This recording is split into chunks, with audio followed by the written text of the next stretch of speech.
বন্ধুরা, এখন এই বর্ষার সময় বাজারে খুব বেশি পাওয়া যায় যে জিনিসটি, সেটি হচ্ছে ভুট্টাও। আর এই বর্ষার সময় ভুট্টা কিংবা ভুট্টার রেসিপি খেতে দুর্দান্ত লাগে। আজকে ভুট্টার একটা দারুণ সুন্দর রেসিপি তোমাদের শেয়ার করে দিচ্ছি। খুবই ঝটপট, খুবই স্বাস্থ্যকর এবং সুস্বাদু একটা রেসিপি হচ্ছে। তো বাজার থেকে ভুট্টা তোমরা এরকমভাবে কিনে নিয়ে আসতে পারো। আর দেখে নেবে ভুট্টাটা যেন কচি হয়, একদম এরকম একটু নখ দিয়ে দেখে নেবে যে ভুট্টার দানাটা যদি একদম নরম হয় তাহলে সেই ভুট্টাটা নিয়ে নেবে। আর ঘরে থাকা কিছু জিনিস দিয়ে অতি সহজেই কিন্তু এই মজাদার, চটপটা আর খুব হেলদি একটা রেসিপি তোমরা তৈরি করে নিতে পারবে। এখানে ভুট্টাটা নিয়েছি, ছাড়িয়ে নিয়ে ভুট্টাটা দু টুকরো করে নেবে। আর একটু ছুরির সাহায্যে ঝটপট করে এই ভুট্টার দানাগুলো আলাদা করে নেওয়া যায়। তো এইভাবে আলাদা করে নেবে ভুট্টার দানাগুলো। দেখবে কি সুন্দর ঝটপট ছুরি দিয়ে এইভাবে কাটলেই ভুট্টার দানাগুলো দেখো আলাদা হয়ে যাচ্ছে। তো এইভাবে পুরো ভুট্টাটাই আমি কেটে নিচ্ছি। এখানে দেখো কত ঝটপট ভুট্টার দানা সব আলাদা হয়ে যাচ্ছে এখানে। তো এইভাবেই পুরো ভুট্টাটা করে নেব। তো তোমরা যতটা তৈরি করতে চাও সেই অনুযায়ী ভুট্টা একটা, দুটো অথবা তিনটা যে কটা লাগবে সে কটা নিয়ে নেবে। দেখো কত সুন্দর ভুট্টার দানাগুলো আলগা হয়ে গেছে। আর এরপরে এটা দিয়েও, এই টুকরোটা দিয়েও আমি ঝটপট করে ভুট্টার দানাটা এইভাবে নিয়ে নেবো। ও আমার আগের ছুরিটা একটু ধার কম ছিল, সেই জন্যে সেইভাবে ঠিক হচ্ছিল না। দেখো এটাতে ঝটপট হয়ে যাচ্ছে। এই ছুরিটার ধারটা ভালো আছে, তাই খুব সুন্দরভাবে ভুট্টার দানাগুলো ছাড়ানো হয়ে গেল। তো এইবার ভুট্টার দানাগুলো দুভাগে ভাগ করে নিয়েছি আমি, দেখো। তো সমান সমান দুভাগে ভাগ করে নেব। আর এবার এক ভাগ আমি এখানে বাটির মধ্যে নিয়ে নিচ্ছি, আর একটা ভাগ সরিয়ে রেখে দিচ্ছি। এবার আমাদের লাগবে একটা মিক্সার গ্রাইন্ডার। যদি মিক্সার গ্রাইন্ডার না থাকে তাহলে শিলেও বেটে নিতে পারো তোমরা। শুধু ভুট্টার দানাগুলো, কোনো জল কোনো কিছু দেওয়ার দরকার নেই, শুধু এমনি এটাকে বেটে নিতে হবে।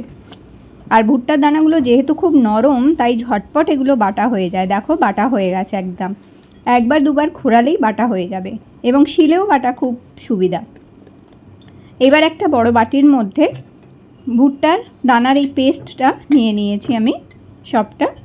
এরপরে এর মধ্যে একে একে কিছু জিনিস আমরা মিশিয়ে দেবো, যেমন কি স্বাদ মতন একটু নুন দিয়ে দিচ্ছি এখানে। এরপর দিয়ে দেবো এখানে সামান্য একটুখানি হলুদের গুঁড়ো, আর দেবো এবার এখানে কাঁচা লঙ্কা কুচি, আর দিয়ে দেবো এখানে একটু ধনেপাতা কুচি। ধনেপাতা কুচিটা অপশনাল, যদি থাকে দিতে পারো, কারণ এখন বর্ষার সময় ধনেপাতা প্রচুর দামও হয় আর পাওয়াটাও সহজ না। থাকলে দিতে পারো, না থাকলে কোনো অসুবিধা নেই, স্কিপ করতেও পারো। আর একটু আদা বাটা দিয়েছি, অল্প একটু আদা বাটা দিয়ে এবার যে ভুট্টার দানাগুলো আলাদা করে রেখেছিলাম সেটা এখানে দিয়ে দিয়েছি। দিয়ে এবার এই সমস্ত উপকরণকে ভালো করে আমাদের মিশিয়ে নিতে হবে।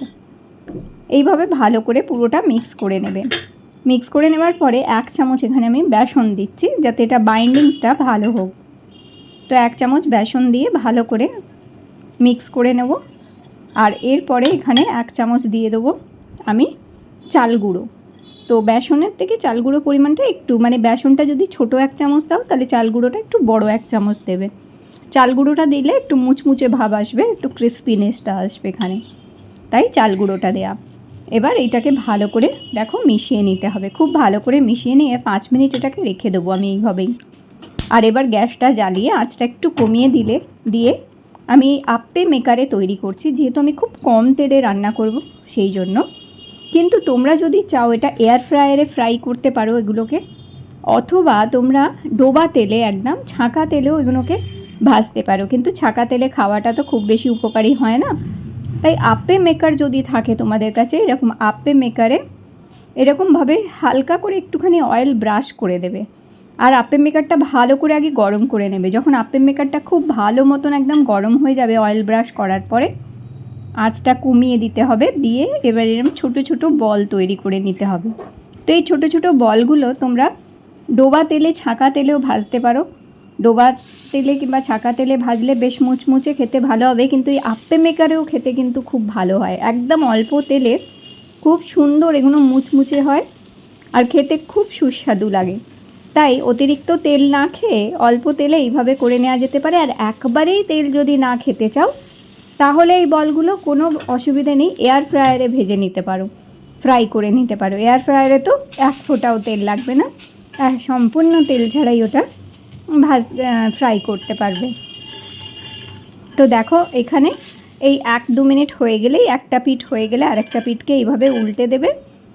আর এই আপে মেকারটা সব ভালো মতন যদি গরম থাকে, খুব সুন্দর ইজিলি কিন্তু এগুলো উল্টে পাল্টে দেওয়া যায়। ব্যাস, আর কিছুই না, ঝটপট এইরকমভাবে উল্টে পাল্টে এটাকে লালচে দাগ ধরা অবধি হালকা আঁচে ভেজে নিতে হবে। নিয়ে ধনেপাতা চাটনির সাথে অথবা টমেটো সসের সাথেও তোমরা এটা সার্ভ করতে পারো। আমি খুবই হেলদি ওয়েতে একটা শেয়ার করলাম এখানে, যার মধ্যে তেল কম একদমই। আর এরকমভাবে বিকেলে চা বা কফির সাথে ভুট্টার এই রেসিপিটা তৈরি করে নিতে পারো, কারণ এই বর্ষাকালেই একমাত্র প্রচুর পরিমাণে ভুট্টা পাওয়া যায় এবং বর্ষার সময় বিকেলে চা কফির সাথে এরকম ধরনের টিফিন কিংবা নাস্তা খেতেও কিন্তু দুর্দান্ত লাগে। তাহলে অবশ্যই ভুট্টার এই রেসিপিটা ট্রাই করো।